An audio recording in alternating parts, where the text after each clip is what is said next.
In other news, beyond the economy, this presidential election will also be a debate over the social safety net, in particular Medicare and Social Security. That became obvious when Mitt Romney picked Paul Ryan as his vice presidential nominee. Paul Ryan, you know, the guy who wrote the Republican budget that ends Medicare as we know it. Ryan has repeatedly defended his plans for voucherizing Medicare on the campaign trail, assuring Republicans that this is a debate they want to have and a debate they will ultimately win.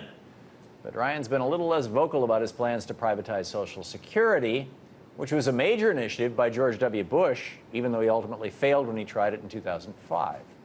Back in 2010, Paul Ryan wrote the Republicans' Roadmap for America's Future, calling for Social Security to be handed off to Wall Street in the form of private retirement accounts.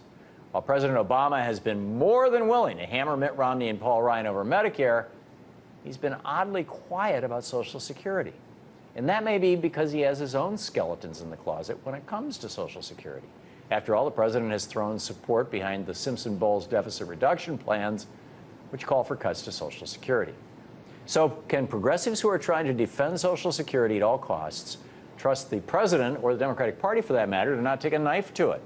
Here to answer that is Nancy Altman, co-director of Social Security Works and co-chair of the Strengthen Social Security Coalition and Campaign. She's also the author of the book, The Battle for Social Security, From FDR's Vision to Bush's Gamble.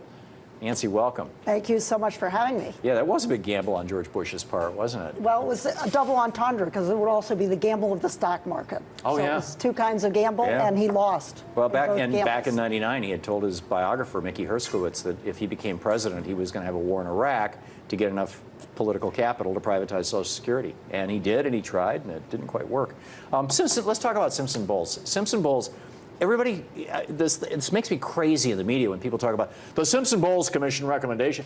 There were no commission recommendations. Can you riff on that a little bit? There were co-chairs. This was a commission that was set up by President Obama, right. And if 12 they had, people, wasn't it was actually 18. And if they had received a kind of supermajority, their proposal would have gone to Congress. Right. What they proposed for Social Security was an overall budget deficit, and of course we argued Social Security shouldn't be part of it because it doesn't add to the debt, but they would have decimated Social Security, and that's not hyperbolic to say it. They really would have destroyed it over a number of years. Yeah, and this is one of the reasons why Jan Schakowsky just basically... She refused to vote for it.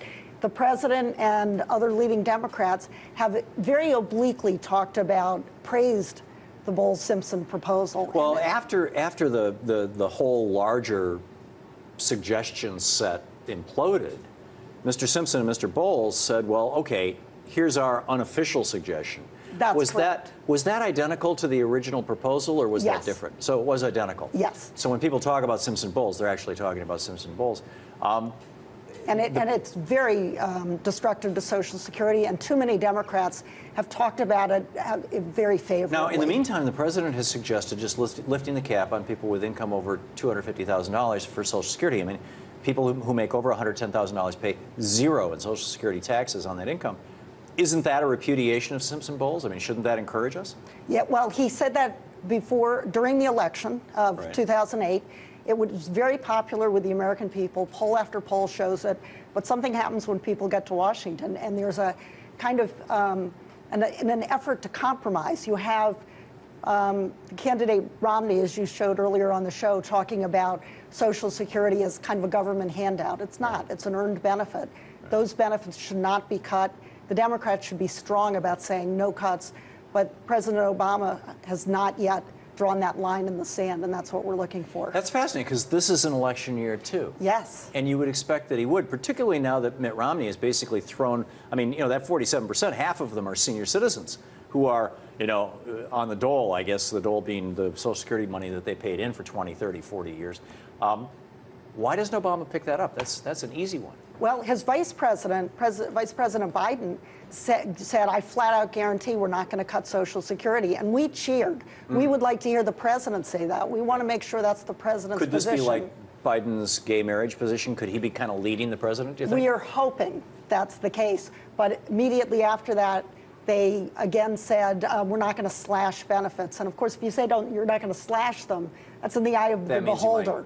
We slice them slightly. Don't cut them at all. We're facing a retirement income crisis. We should be talking about increasing Social Security because it works so well. Yeah, and it does work so well. Nancy, thank you so much for being with us. Thanks so much for having me. It's a pleasure to meet you. Thank you.